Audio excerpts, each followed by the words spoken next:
How does Gambit work against the 5th pick of EHome? How do they beat the Leshrac? Well, I thought when they picked the Phoenix that they were going to put it against Lesh, actually, because a core Phoenix in this game could be very interesting. Tiny's bad against it, Underlord is bad against it, Chen is bad against it. PA is good only if she can blink to something next to the egg, so she can use the Phantom Strike attacks on it. You can't target the egg with it directly. But now that they've put it onto support, they're kind of in this weird position where the guy they put mid is not going to enjoy this matchup. The best hero they have against Lesh in mid was actually Phoenix. I thought that was the plan, but after some internal discussion, it looks like they did end up putting it support, and it looks like maybe if it's in trouble. Lightning Storm skilled level 1. Hey, he at least got his Observer Ward down, that he cannot juke. It's like, if this was 1 or 2 heroes, then maybe Blinding Light, some space, and okay, Tree and Lightning, but it is in fact the Tiny that gets the first blood. And Immersion? Where are you off to? At least they have a Beastmaster Hawk giving him extra information, but I think he's looking for a better Icarus dive point to steal the bounties. The Hawk has managed to force out top lane, so maybe this is the other thing we can look at. We already had an amazing Chen pick earlier. Is he kind of the weakness in the EHome lineup? They first phased him.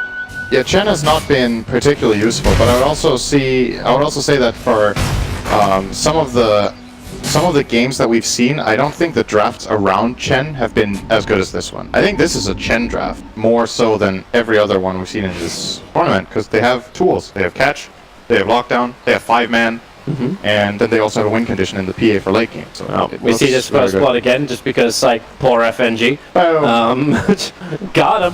But yeah, Chen's already pulled the PA. Yeah, boys! I don't know why I just went in that. FNG will come and defend the top lane. Actually, Blinding Lighting Innocence a little bit closer back, trying to get into the tier 1 tower. Drop down the Observer Ward, hence they have the information. Well, they did manage to, this way they've, at least so far, got the Beastmaster out of the Chen's lane. Obviously, what prompted this Chen pick was the Beastmaster. Being able to steal that boar is very useful in the laning stage. This is not a great lane for Beastmaster either, though. He's playing against Underlord, who's one of the better melee heroes against Beastmaster, just having so much raw damage coming from the Atrophy Aura when the CS happen around him. He can contest on CS, and the Tiny, who can kind of match him in just fits fights when these guys are laning together. It's pretty strong. So Immersion, he's resorted to pulling the wave all the way back outside his tier 3 tower, as we'll be getting away here. He'll be fine. A little bit scary. Stole or took over a ghost. Very spooky. I was just watching Immersion, who, like, even when they were fighting, like, EHome around the bounty runes, didn't level up anything. No Icarus dive, no Fire Spirits. He still hasn't skilled up a single point just yet. I'm wondering exactly what he's waiting for. Usually on Phoenix level 1 you skill Fire Spirits no matter what. Yeah. Since he hasn't been involved in anything, he doesn't need to yet. That's pretty much it. He was an off-lane, like, counter harasser though, right? Yeah, but they're not looking to fight. So this is the better play for him overall. I think this is a good decision, because their lane is too weak. Beastmaster Phoenix it's pretty good in some matchups, but I don't think this is one of the best ones. Now that Tiny has left, they definitely have aggressive play potential by harassing this Underlord. Of course, Gambit should for now be unaware that this is happening unless he TP'd under this aggressive ward of FNG's placed before the game, or before the first blood even took place. How's this mid matchup going? I'm actually curious about this. I feel like it's pretty even in CS, but as far as consumables go, ASD's definitely winning on that front. He's level 18 on Lesh, by the way. This might be his favorite hero, but we haven't seen him play all tournament. This is not really a very common pick right now, but he should feel very comfortable on it. He must have so many games on this hero. Yeah, you actually see the difference as well between them. With the money that's spent up, at least there's a bracelet that now flies out for Afro. But with the stick charge, ASD's regeneration is just so damn good, and he's already about 300, 400 net worth in front of Afro. Even though the CS is like 3 the difference. Yeah. I don't think this lane goes this poorly if it's Phoenix, but I could be wrong. The Gambit had to look at, like, the big picture. Maybe they could have got a better lane here, but then you would have a position 4 tied, or a position 4 Beastmaster, and then an offlane tied. Either way, they were a bit cornered in terms of laning presence. Their laning in this game is just weak. Like, they don't have a single strong lane to pressure this EHome lineup, and we've seen when EHome get an advantage, they tend to win the games. So, Immersion's going to force Icarus dive away in a second, taking a little bit too much damage as that Ghost that was pulled off the top lane that's just keeping the slow going. He is confident to hold that dive and get back to the tier 1 tower. It's a very long cooldown, 36 seconds, so he would have had to use his flask anyway, and of course casting these Phoenix spells does cost health. Anyway, top lane, Tahak is having his worst laning stage of the tournament so far, I think minute 4.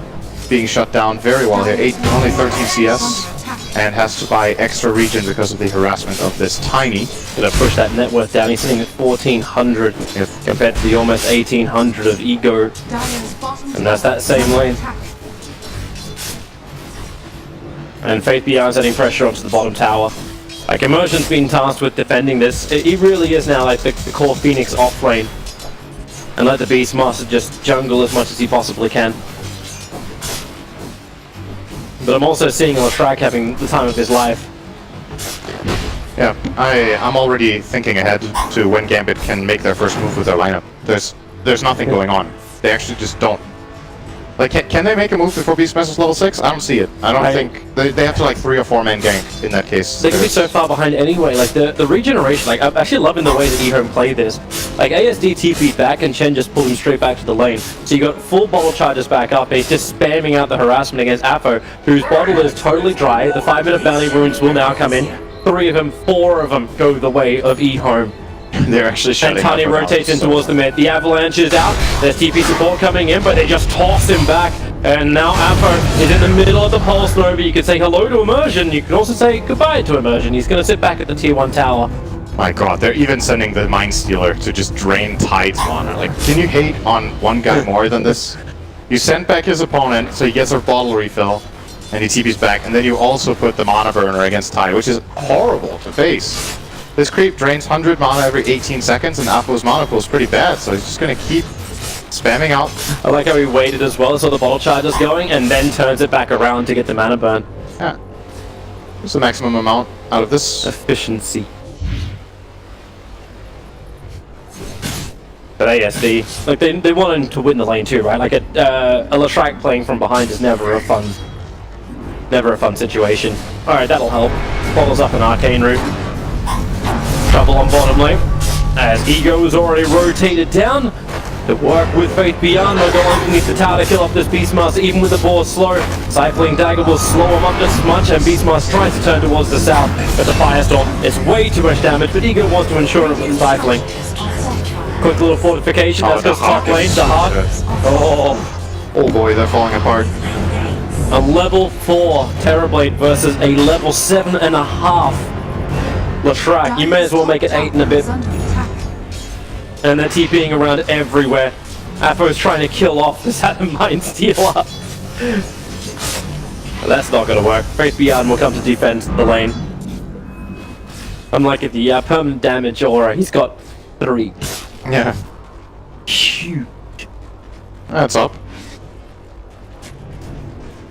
But looking good for EHome. Now Ego's able to have a lot more space in the bottom lane. So when Immersion and FNG trying to get a little bit more aggressive against him. Got some Fire Spirits left to hit with the Illuminate, but that's a big creep wave for him to grab at his Chen. In the back lines, working with the Leshrac, they just rotated him over, FNG will die. This pairing is actually so sick right now, because Gambit can't really fight, and EHome have this absolutely godlike hero at this time for skirmishing. Leshrac is amazing for 2v2, 3v2, 3v3, you name it, at this point in the game when the enemy team doesn't have hard burst and lockdown. Chen is literally just a teleport scroll. Yep. But, or well, Boots of Travel level 2 rather. He just sends, he's like, yo buddy, where do you want to go next? Sure, let's go kill that guy, and Immersion will die here. They got 4 seconds to the Icarus dive. He needs to actually connect on the stun with the pulse, and there's the Icarus dive down. TP out, damage output, it's enough with the lightning. It's a good try. A triumphant.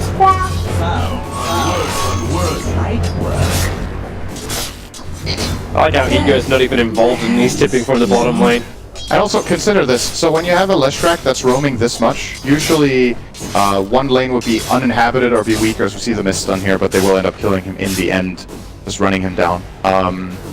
When you have an uninhabited lane from Leshrac, usually it will cost something to move around. Like, you will be making moves that takes time, effectively just slowing down your pressure on the map. But there's no...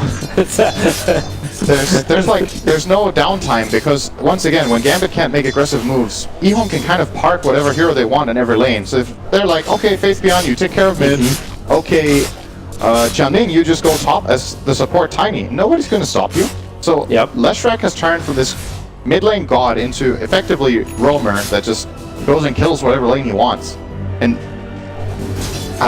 there's just no response, man. There isn't that much deep analysis to be made right now for a Gambit situation, apart from the fact that they've picked team fight and nothing else, and their lanes are bad. Yeah, by the time the team fight comes up, there's just nothing you can do with it. When you watch Terrorblade use Metamorphosis not to assault the tower, the lane that Terrorblade was in, the tower has taken 19 points of damage. This is not the Terrorblade you want. He's using Metamorphosis to farm up inside the jungle, and even that's taking a long time because he's level 6. Like, he's holding his extra point, even put the third point up in Metamorphosis, because he's like, I still maybe need my Sunder if times get tough. And Tiny, sentries are coming down, he doesn't have an Observer Ward, but he wants to try and see what's going on. So they come in deep, Chen's ready to pull in any kind of frenzy he needs, Lashrac's over in mid. And they drop the, like, okay, with the Observer Ward, they see Terrorblade perfectly. It's Burst Roshan, Apo burns the Ravage, FNG wants to help out, Immersion jumps forward, they're looking for the wall, but he's already got the kill on Immersion, but it's a trade-off, you'll take it, Lashrak is dead. For 4 bouncy runes and a trade kill? Is Tide gonna join him as well? Oh, you got the rune, okay. So 3 runes, but you get the Lesh. Yeah. But you do have that's to burn, probably pretty good. You do have to burn Ravage for it, that's the downside. Yeah. But you'll take it. And roll. And roll. But you'll take it. There was honestly, there was no other way to kill him though. They have to do it, so that's a dead call. We have seen this so many times throughout the meta. Tiny versus Keeper of the Light. You have 650 HP on a Coddle, and his only one item, he's looking at no boots, he's just got a Wind Lace and Smoke to see, and he's quick by his Ghost Scepter, which is just going to make Tiny's life even easier. Yeah. Kind of makes Lashrak's life even easier. I don't know exactly what he's trying to avoid. So, overtaken Wolf from Chen. He just has a Wolf creep following Faith Beyond around, so he pushes way faster here with this wave. Avalanche is going to miss, but that's why he just tossed the Lashrak further forward. Support's coming over from the Hawk, but I don't think he really wants to be involved in this penitence. Okay, he's going to give life to Apo, but the tree toss up to the Hawk. They're looking for a secondary slow, or they just toss him, but they toss ASD over towards the Terrorblade. He's already used the Thunder and the Pulse Numbers, hitting both Apo as well as the Hawk. Maybe there's the Nova, and it will with the Ignis. They can hold them there. The stun can come out. The Shrike has died once more. The stun onto the Phantom Assassin. She wants to actually Venom Strike up the hill and over towards the Chen, but they keep her controlled long enough. Gambit, they are killing off this overconfident EHome. What the hell are they doing? As weird as this might sound, that was a draw. And this is with a team 7k ahead minute 12, but remember, Faith Beyond was never involved. He was just flat out pushing top the whole time, so the little bit of extra gold that Gambit got, he kind of got something similar. I guess there's a bit of an XP swing in this, but it's largely irrelevant in the big picture. They have to find a bigger win than this. They can't, like, but I don't know if they can, right? That's the problem. You have to kind of settle for just keeping the graph afloat, basically. If you look at the gold graph, it really tells the story, right? That's the first good moment of the game. It doesn't really go down and go up for once. Yeah. So that's a victory in itself, I suppose, but there's no like real progress being made for Gambit. Yeah. While EHome are taking the mid-tier 1 tower, the Phantom Assassin is still coming online, and it's the PA going for just the Battle Fury build. So ensuring that the late game PA will be unstoppable, and when the fights happen, Innocence is just going to keep bringing Ego in, and they're looking for one up on top lane. Lashrak wants to continue to fight, even though the Yule set is coming on the courier now. It's been delayed because of the 2 deaths. I want to talk about a synergy real quick that we haven't even covered. You were talking about PA going Battle Fury. I just realized Chen's second spell, obviously the Divine Favor. On level 4, it gives 25 HP regen and 80 damage for 12 seconds. When he puts this on PA, her crits are off the charts. Look at his crits right now. This is 600 crits with a Demon Edge because the Divine Favor is running. So you can add an extra relic and a half almost to this guy on command from the Chen when the fights are about to break out. I'm hearing a roar. Yep, they managed to find themselves a nice target. This one's going to be Innocence. Oh, they get the Chen. He may have been a little bit busy microing up the Alpha Wolf he's been using to buff up. They have to settle for whatever picks they can get right now, Gambit. Yep. I'm sure they would love to take a flat-out just team fight where they get to cast all their spells, but EHome is not going to give them that. They're just going to keep pushing the waves, keep maximizing their PA. Rappo and Faith Beyond, they're going to walk into each other. Ravage is available. Faith Beyond. He's super tanky. Put down the pit of mouse. Nappa's going to walk around the pit, while Ego has finished up the tier 1 tower. Yes, that's one nice thing for Dahak. He's able to pick up a DD rune. This will allow him to catch up a little bit faster in the jungle. Start getting recalled to Fountain again. Free refill. Heading back out. Let's find Kaya. I was not expecting that. I thought he was going to go Yules into BKB in this game. Well, do you get like Sanjin Kaya? Yeah, like how do you actually build the Lashrak after you've had the Yules? He could get Kaya Yasha, then he has a million move speed, but I don't know. It's like, does he need the strength to survive? That's why I like the BKB. I just think the magic immunity is really good to see too. We'll see what he does. It's the first time I see his Leshrac in play, so I'm not familiar with his favorite itemization. We'll watch it. Report back later. And he's having a little bit of fun in mid. It looks like Gambit have grouped up quite heavily. They're trying to be the ones to initiate. The Avalanche is slowing the push, and that's going to be the way to do it. Beastmaster blink reveal. Roar onto Tiny. Still taking a very long time to get through, and the stick out Faith Beyond. He's going to come in with a pit. It's still a very dead Tiny. But they're doing it around the 15-minute mark. Instant smoke. They're going to go for Roche, maybe? They changed their mind. They're heading up top. They changed their mind again. They're heading into the pit. It's already being pinged. Beastmaster started it, and they burn Metamorphosis. They have to do something like this. But Faith Beyond doesn't have a lot of mana. In fact, he's got no mana to cast a single ability apart from, okay, well, Dark Rift now. He'll throw the Firestorm in. Innocence is nearby. They want to put that Blightstone actually into the inventory so we can help out. Terrorblade has Thunder available. Underlord's offering the life. As the Ignis trying to create a little bit more space, but here comes Lashrak. The Ignis got a little bit more time left on it. Roshan down to 300. Who's got this one? Icarus dive forward. The jump in. Aegis Immortal is all still going the way of the Dire side. But 2 heroes in so quickly. Time will come back to the living. Beastmaster just isolates on the outside, but there's your rabbit finally going off. Lashrak needs to be able to survive through this. Burning through Afro with the help of PA. They do kill him off quickly. Underlord died for the cause. Phoenix is also on the run. No Icarus dive available in immersion. He actually just stopped moving for a second. I think Gambit is still a little bit, yeah, they're in trouble. ASD just gets called in. A little bit, you think? Yeah, I was looking for a better word than tilted, and now it happens again. Tiny destroys the Keeper of the Light.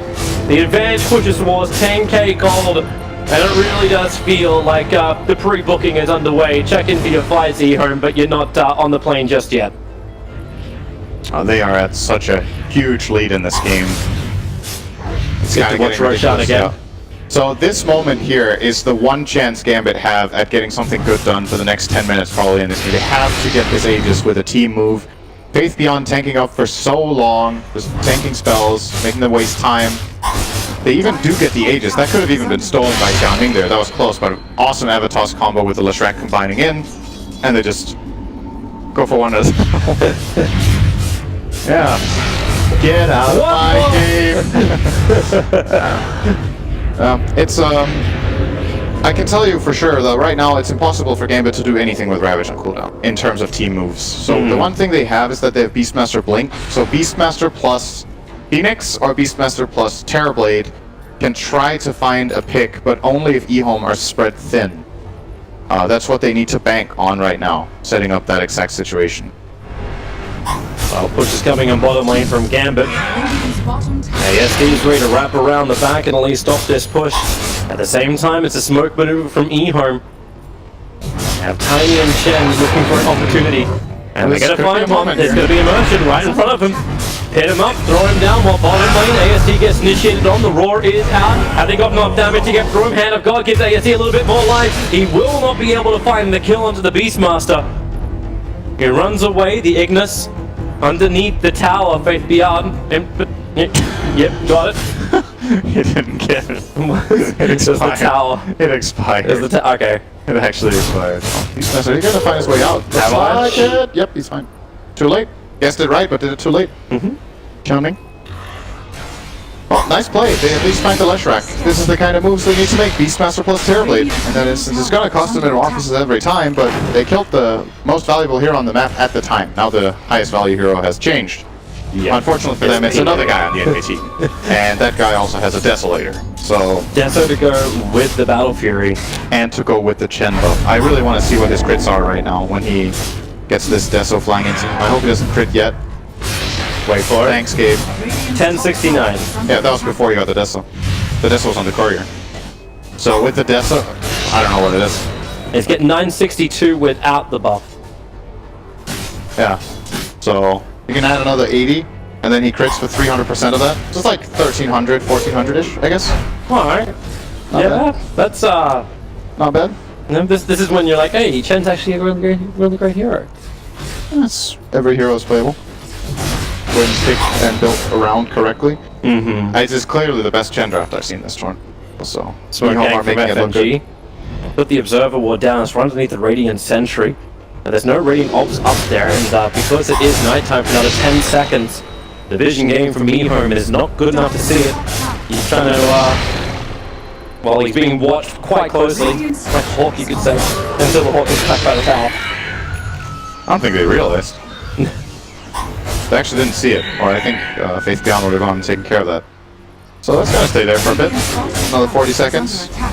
The Hawk is trying to pressure this bottom tower. Bounty runes, was that 3 for 1? 2 for 2? Okay. They've still got the one on Oh, top that's that one. hasn't So been picked up. it is 3 for 1, right? Yep. No, it is 2 for 2. Never mind. The bottled one was by Leshrac. It shows up twice in the chat because he bottles and uses it. Yeah. There's movement coming down. Gambit trying to get down to the bottom lane. Faith Beyond's the target they want to go on to.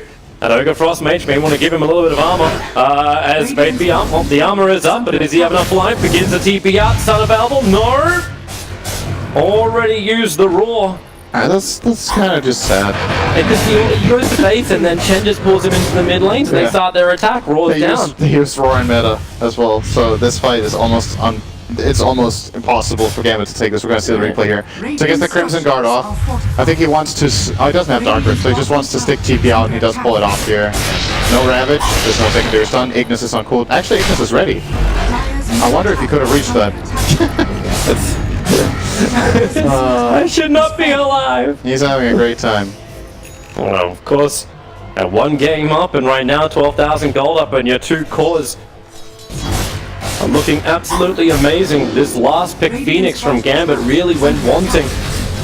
Even if kind of gets some early farm, it's still not enough.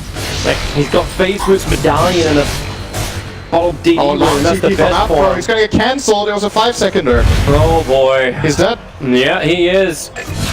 Delete the Oh, tide. no. Where was he TPing to? Tier 3 town mid, I believe, on top of exactly where Immersion went to. Oh, that's so unlucky. Oh, boy. Yeah. But hey, Beastmaster's being fun at least. Yeah, he's doing what he needs to do. Gambit, there's only one approach right now. Split push, buy time, wait for your spells to be ready, and then you have to try to make a team move with this Blink Dagger. Hope for some sort of mistake from EHome where they're not ready or press their buttons wrong and you get the jump. If it's flat 5-on-5, the conditions for you to win a fight are pretty Oh, get tough to that meet. Gloria! Yeah. That's what, yeah. No items, but it's worth gold. It's About 1k. money. Not bad. It's his way to finish up, what was it, Solar Crest on the courier? Something? Here's that moment. The TP out failure, and then tossed right over to the rest of EHome. Yep. Beastmaster is holding off the bottom lane while this is going on, while Mid's being pressured in by Tiny. So, Gambit, pushing into the bottom and just causing some problems for EHome. They don't have the big creep wave they want to have. Top tower has been denied. Oh, look at Innocence. Look at him being sneaky. He got down behind the Beastmaster and recalled the Tiny. There's no way he's going to see this coming. Oh, well, if you miss... He's deeper. He's deeper. The blink out right underneath the tree toss off target, and they have no stun to reach him. Oh, God. That was such a great play from Innocence, and then it just YOLO avalanche into the trees. He was probably expecting that there was a Hawk there and just wanted to try, I guess. but didn't work out. He got out. Well, if the Hawk was there, you knew the Beastmaster was probably TPing out, so yeah, have a guess. Look at this point though, EHome still feel very, very comfortable as EHome is getting so huge. Working his way into the Abyssal Blade. They smoke up on the side of EHome at the same time. Gambit done exactly the same type of thing. Avalanche toss combo. Goodbye to the Keeper of the Light. The rest of Gambit, they were kind of looking for a fight because it's their blink reveal. Stifling Dagger flies forward, a blink away from Beastmaster will be able to dodge it. If he hits a dagger crit on Phoenix, he loses 80 or 90%. There's a jump, no crit, still takes out a fifth, and now Dark Rift. Everyone's coming. It's not a question, Toby. It's 1400. All right. There you go. Well, let's see that again. Tier 3 tower melts. The other big part of Lashrak Eternal Diabolic Edict, and no building is able to survive. They can take so much of the base. There's no way Terrorblade can kind of push this, but Chen's doing it again. Innocence, he's pulling him in, looking for the fight. The Avalanche will cancel the TP back off the heart. And then, oh, okay, swap the life with Tiny, but that's 1606. Correct. Kills off Terrorblade. Maybe he didn't have the Chen buff before then. He must have had that. Now, Maybe not. I don't know. And now triple cycling dagger. Beastmaster got rooted. And he's on the run into the lane. Pulling Kid TP into the trees. Anyone gonna stun? Not in time. It was the right position, but a little too late. But you know where they're going. It's top, because Innocence just TP'd there. So bring some friends. Time for a gank. Just keep pulling him. Like Lashrak can do his thing, just pull in the PA. PA's the one looking for the kills. Alright. Afo was so close. I want to see him buff him up and then put Medallion on the guy PA is jumping on. It might happen. It's a Roche. They're pulling an ASD. He's got Blink Dagger Yule Scepter now, so initiation is like he could do it himself. As you said, Roche's being killed off.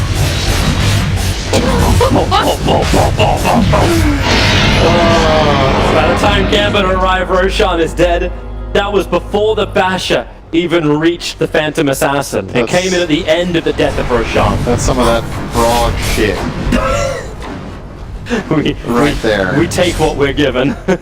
Holy mother of Lord, that damage. Okay, Gambit, what's the play? Live. One hit crits the entire wave, and the Stifling Dagger will take the other wave out. This is the poor man's power. Alright, they have to ravage. They have to ravage. Terrorblade has to have a big time. He's got BKB ready to go. Fresh Solar Crest and Afro. Focus somebody down, but is it going to be able to on the target? It's jumping in Ego. There's your Cycling Dagger hit out. Afro did take the crit and lived through it, so that's one upside. But Ego is the only target that's currently presenting. ASD perfectly on the side, waiting for his own jump into the back lines in the back of his own Yule Scepter. And Ego, he'll just take this. He knows they can't kill him. Illuminate spam can hold him back. Now the Edict from ASD is going to get involved too. Beastmaster Raw, that's the target they want. And trying to topple it around. The Rabbit, it'll fly out, combining with the Ignis, the blinding light, forcing EHome in way too deep, a lot deeper than they want to. It looks dragged at their first chance, and now even with the Nova, they cannot reach it, they cannot kill it off. Will the stun time be right on the edge of the Ignis immortal? It's a fraction of a second too early, and Phoenix deleted from the game. Being able to look for a little bit more jumping out of the pit, over towards Afro, under the tier 4 towers. He's cracking balance with hammers, and maybe with the thunder, the arc. No, the chance isn't going to be there. Another crit, another back. They bring down Ego. Still a triple kill for him. Buy him back, and Chen is dragging him back to the engagement. The root is down, and Gambit are on the run. Back to the Fountain, back to safety, back to triple Cycling Dagger, just ripping apart all of your life. 2 lanes of racks in favor of EHome, and they're looking for the third. Yeah, Gambit used everything. So how are you going to deal with this guy now? This 3-on-3 or even 4-on-3 as it's going to be in a second when they pull up the Tiny after TP home again. EHome are halfway there. Gambit, they're living on a prayer. And he keeps healing. He just keeps healing this PA up with the Divine Favor. So all this harassment doesn't really do anything. They're waiting a little bit longer. Again, as he said, Ravage on cooldown. Tiny jumps in. Avalanche toss. Blowing back the Beastmaster. Trying to keep him alive. Trying to jump forward. Looking towards Innocence. They're going to get rid of the BT level 2. Chen is down for the count for the moment. He'll buy back into the game. Remember the PA. Still alive, but sitting in the back without the buff. And Stifling Dagger FND just got blown up. And now PA jumps in with the clean. That's the game. Everyone's dead for Gambit. GG, well played. EHome will 3-1 the grand final of the Bucharest minor and advance themselves all the way to China. They're going home to play in the major next week. Just fully deserved. I think it's pretty clear after this final and the whole lead up to it that EHome just were the best team here. They dropped a single game, which was in this finals, and it was kind of the common consensus among us and the panel that that was the hardest game they had to win in terms of draft.